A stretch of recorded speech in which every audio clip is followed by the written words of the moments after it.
भले ही आप 1.5 साल पढ़े हो, आपकी मेहनत वेस्ट हो जाएगी अगर आप इन 3 से 4 महीनों में अगर आपने ध्यान नहीं दिया तो आपको रिजल्ट से यहाँ लोग जज करेंगे। ये चीज आप ध्यान रखिएगा। तो सी की आप कितनी ज्यादा मेहनत कर रहे हो। आपको अगर रिजल्ट आ रहा है तो मतलब आपकी पढ़ाई नहीं की है। Hello everyone, this is Shubham और आज की वीडियो में हम लोग आपने जैसा कि टाइटल और थंबनेल में देख लिया होगा कि हम लोग बात करने वाले हैं can I clear JEE in 3 to 4 months। अब यार यहाँ पे 3 प्रकार के बच्चे होंगे, स्टूडेंट 1, स्टूडेंट 2, स्टूडेंट 3। ठीक है, ये 3 कैटेगरी हैं। इनमें स्टूडेंट को मैंने डिवाइड किया है और अगर आप यार यहाँ पे इस वीडियो को लास्ट तक रुके रह गए तो आपको एग्जैक्ट आंसर मिल रहा होगा कि आप 4 महीने में इस 4 महीने में जेईई क्लियर कर सकते हो या नहीं। ठीक है, अब यार स्टूडेंट 1 कौन सा होगा? स्टूडेंट 1 वो कैटेगरी ऑफ स्टूडेंट होंगे जो कि इनको बहुत ही कम नॉलेज होगी। ठीक है, मतलब इसके लिए ये बिलो एवरेज वाले होंगे और ये एवरेज होंगे, ये अबव एवरेज होंगे। ठीक है, जिनका कि यहाँ पे कहीं ना कहीं इस सिलेक्शन थोड़ा सा उनको लग रहा होगा कि हाँ मेरा 50% 60% मार्क्स आ रहे हैं और मेरा सिलेक्शन हो सकता है। ठीक है, तो मैं तीनों के लिए यहाँ पे स्ट्रैटेजी लेके आया हूँ और आपको यार यहाँ पे मैं बता रहा हूँ क्योंकि अगर आपने मेरी कम्युनिटी पोस्ट देखी हो तो एक स्टूडेंट है जो कि NIT सिलचर में उसका हुआ है, तो and I am very glad कि उसने काफ़ी अच्छे से किया। जो मैंने बताया था उसको वहीं पे डेफिनेटली उसने किया और आपको पूरे मैसेजेस मैं वहाँ पे लगा दिया हूँ कम्युनिटी पोस्ट में, वो आप जाके देख सकते हो। ठीक है, तो चलिए फिलहाल आज स्टार्ट करते हैं इस वीडियो को और देखते हैं क्या कुछ आपको 3 से 4 महीनों में करना है जिससे कि आप एक जेईई में अपनी सीट ले सको। ठीक है, अब यार होता क्या है कि मतलब चीजें होती हैं कि आप जैसे एग्जाम पास आने लगता है आपको बहुत ही ज्यादा डिस्ट्रैक्शन होते हैं और आपको बहुत ही ज्यादा डर लगने लगता है। ठीक है, आप सोचते हो कि मैंने 2 साल पढ़ाई किया है और अगर मेरा नहीं हुआ तो क्या होगा। ठीक है, इसकी वजह से और आपके कई और भी डिस्ट्रैक्शंस होते हैं जिसकी वजह से आप कहीं ना कहीं जो क्रूशियल टाइम होता है ना, जो क्रूशियल टाइम होता है आपका एग्जाम के 3 से 4 महीने पहले, उसी में आप चीजें गड़बड़ करने लगते हो। भले ही आप 1.5 साल पढ़े हो, आपकी मेहनत वेस्ट हो जाएगी अगर आप इन 3 से 4 महीनों में अगर आपने ध्यान नहीं दिया तो। ये मार्क कर लीजिए आप इस वर्ड को। और यार कहते हैं ना कि अगर आप किसी चीज को दिल से चाहो तो पूरी कायनात उसे मिलाने में लग जाती है, तो वही होता है सबके साथ। एक स्टूडेंट था जो कि उसको NIT अगरतला में मिला है, समथिंग कुछ मिला है और मैं अगर आपको उसका नाम तो नहीं बताऊंगा लेकिन अगर मैं आपको यहाँ पे बताना चाहूँ तो वो बेसिकली यूपी बोर्ड का बच्चा था एंड उसने लगभग उसके 65% बोर्ड में आया था, 12th बोर्ड में, एंड बिलीव मी उसने किया और आज वो NIT में है एंड उसे काफ़ी अच्छा चीज़ें वहाँ पे एक्सप्लोर करने को मिल रही हैं। ठीक है, तो यार वो सब चीज़ें बाद की बात है, बट यहाँ पे कहीं ना कहीं आपको अपने अंदर बिलीव करना होगा। ठीक है, अगर आप अपने अंदर बिलीव नहीं करोगे तो nobody is going to care about what you do। ठीक है, तो आपको रिजल्ट से यहाँ लोग जज करेंगे, ये चीज आप ध्यान रखिएगा। आपको रिजल्ट से ही आपके पड़ोसी, आपके मतलब बेसिकली सब लोग आपको रिजल्ट से ही जज करेंगे। nobody is going to see कि आप कितनी ज्यादा मेहनत कर रहे हो। आपको अगर रिजल्ट आ रहा है तो मतलब आपने पढ़ाई नहीं की है, सिंपल। ठीक है, तो चलिए हम लोग देखते हैं यहाँ स्टूडेंट 1। अब यार स्टूडेंट 1 वो स्टूडेंट है जिसको कि मतलब बेसिकली थोड़ी थोड़ी नॉलेज है। अब यार 0 मतलब कि उसको फिजिक्स केमिस्ट्री का नाम ही नहीं पता तो फिर दिक्कत है स्टूडेंट 1 पे। स्टूडेंट 1 ऐसा स्टूडेंट है जो कि जिसको थोड़ी थोड़ी नॉलेज है। ठीक है, मतलब थोड़ी थोड़ी इन द सेंस कि वो थोड़ा बोर्ड से भी थोड़ा नीचे लेवल का पढ़ा हुआ है। उसके लिए मैं क्या सजेस्ट करूंगा? उसके लिए पहले तो मैं उसके लिए केमिस्ट्री सजेस्ट करूंगा। केमिस्ट्री जो है इसके लिए तीनों के लिए थोड़ी थोड़ी अलग होने वाली है, थोड़ी अलग होने वाली है। ठीक है, अभी आपके पास 4 मंथ्स टाइम बचे हुए हैं। ठीक है, 4 मंथ्स,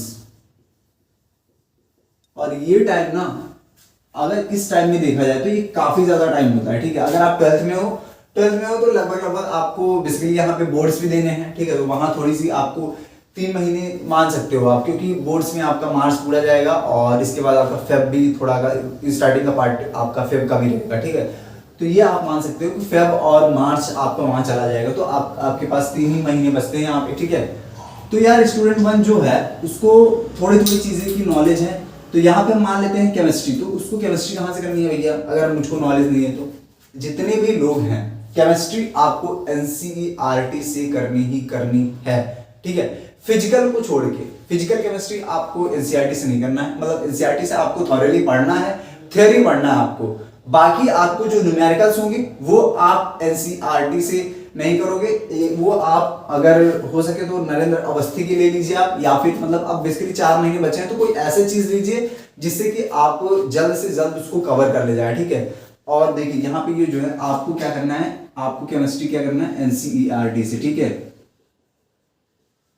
और इनको क्या करना है, इनको भी केमिस्ट्री क्या करना है, एनसीईआरटी, ठीक है। इनको क्या करना है, एनसीईआरटी, ये तो कर रहे होंगे, ठीक है। आपको एनसीईआरटी केमिस्ट्री करनी ही करनी है। साथ में यहाँ पे आपको क्या करना है, साथ में आपको नरेंद्र अवस्थी की बुक आती है, ठीक है। नरेंद्र अवस्थी सर है जो कि वाइब्रेंट एकेडमी में पढ़ाते थे, तो उनकी बुक है यहाँ भी, ठीक है। और अगर आपसे नहीं हो पा रहा है, ठीक है, ये आपको आईओसी, ठीक है, इसके बाद ओसी एंड फिजिकल के लिए आप उसको करेंगे, ठीक है। फिजिकल के लिए यहाँ आप ये आपके जो भी आपके पास मटेरियल होगा ना, या फिर अगर आप कोचिंग कर रहे होगे तो आपको कोचिंग में मटेरियल दिया गया होगा। अगर नहीं कर रहे हो, इनकेस नहीं कर रहे हो, तो आप एक बार नरेंद्र अवस्थी को प्रेफर कर सकते हो। और भी बुक्स हैं, ठीक है, सिंगेज की हैं, तो वो भी आप देख सकते हो। अब यार यहाँ पे नरेंद्र अवस्थी क्या है कि उसको थोड़ा टाइम चाहिए होता है, ठीक है, और उसमें काफी ज्यादा प्रॉब्लम्स दिए गए हैं, तो थोड़ा इसके लिए टाइम चाहिए, तो अभी आप इसको अवॉइड कर सकते हो। बाकी आप उसके सब्स्टिट्यूट में कोई और बुक कर सकते हो, ठीक है। और यार मैं तो कहूंगा कि आप जितने भी पास्ट के पेपर आए हैं ना, उन पेपर्स को करिए। अब यहाँ पे यार वो टाइम आने वाला है जो कि अगर आप जो भी पास्ट ईयर के पेपर हैं, जैसे ऑनलाइन हो चाहे ऑफलाइन हो, 2000 मतलब 10 साल के आप पेपर निकाल लो, ठीक है। और जेई एडवांस के जो 1998 1995 के क्वेश्चन है, 1997 के क्वेश्चन है, वो क्वेश्चन आप करिए। यहाँ पे आपको बहुत ही बेनिफिशियल होने वाला है, ठीक है। अब यार हम लोग बात कर लेते हैं कि क्या भैया हमारा इनसे काम हो जाएगा, कितना एनसीईआरटी करूंगा तो क्या इससे हम सारी क्वेश्चंस हो जाएंगे हमारे।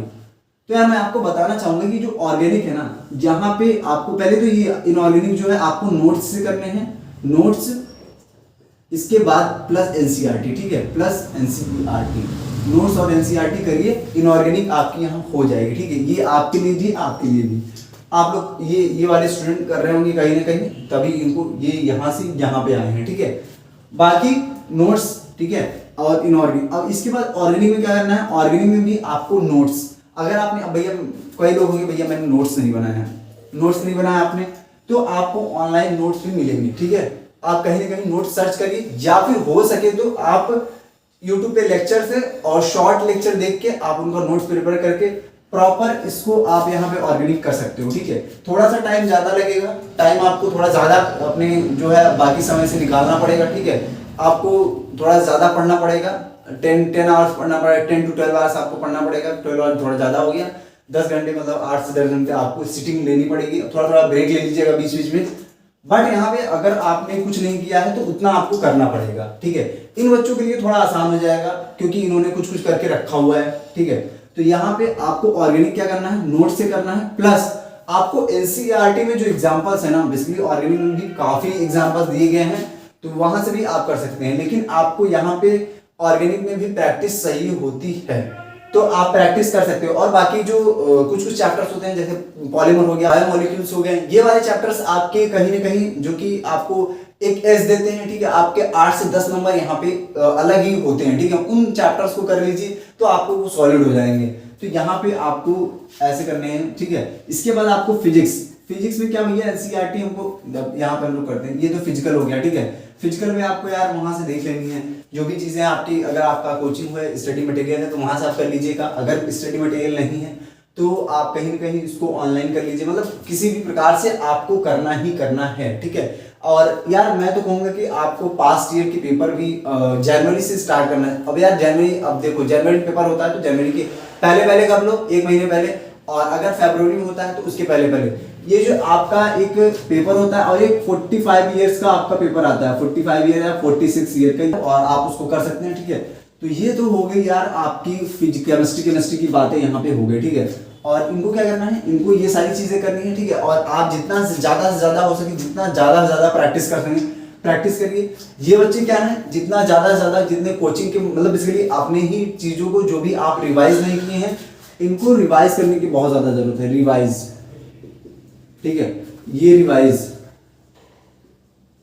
अगर आप रिवीजन नहीं कर रहे हो, 11th की चीजें भूल गई हैं, 12th की चीजें आपकी जो आगे सबसे पहले चैप्टर्स पढ़ाए गए थे वो भूल गए हैं, वो क्वेश्चंस नहीं हो रहे हैं, तो आपका पूरा का पूरा वेस्ट हो जाएगा, ठीक है। तो इसलिए आप यार जो भी चीजें पुरानी चीजें हैं उनको रिवाइज करिए, बार बार रिवाइज करिए। जितनी बार रिवाइज करेंगे उतना ज्यादा आपको वहां पे बेनिफिट देखने को मिलेगा। क्योंकि होता क्या है, अगर हम चीजें रिवाइज नहीं करेंगे तो वहां पे क्या होगा ना, कि आपको चीज़ें याद नहीं आएंगी, फिर आप कहेंगे कि यार सिली मिस्टेक हो गया। तो वो सिली मिस्टेक नहीं होता है, इसके लिए होता है कि आप लोग चीज़ों को रिवाइज नहीं करते हैं, जिसके कारण यहाँ पे कहीं ना कहीं वो चीज़ें नहीं हो पाती हैं। ठीक है, तो ये हो गया आपको अब इतनी चीज़ें समझ में आ गई कि आपको रिवाइज करना है। ठीक है, रिवाइज करना है प्रॉपर। आप अगर नरेंद्र अवस्थी कर ले रहे हैं तो करिए, नहीं तो ये वाले स्टूडेंट को मैं बेसिकली यहाँ पे सजेस्ट करूंगा, ये वाले स्टूडेंट को। ठीक है, और इनको वहां से करना है। ठीक है, फिजिकल की कोई भी यार आप न्यूमेरिकल जिसने दिया हो उसको थोड़ा सा पकड़ लीजिए, और बाकी आपको इनऑर्गेनिक और इनऑर्गेनिक अपने नोट्स से करना है। नोट्स प्लस अगर इसको आपको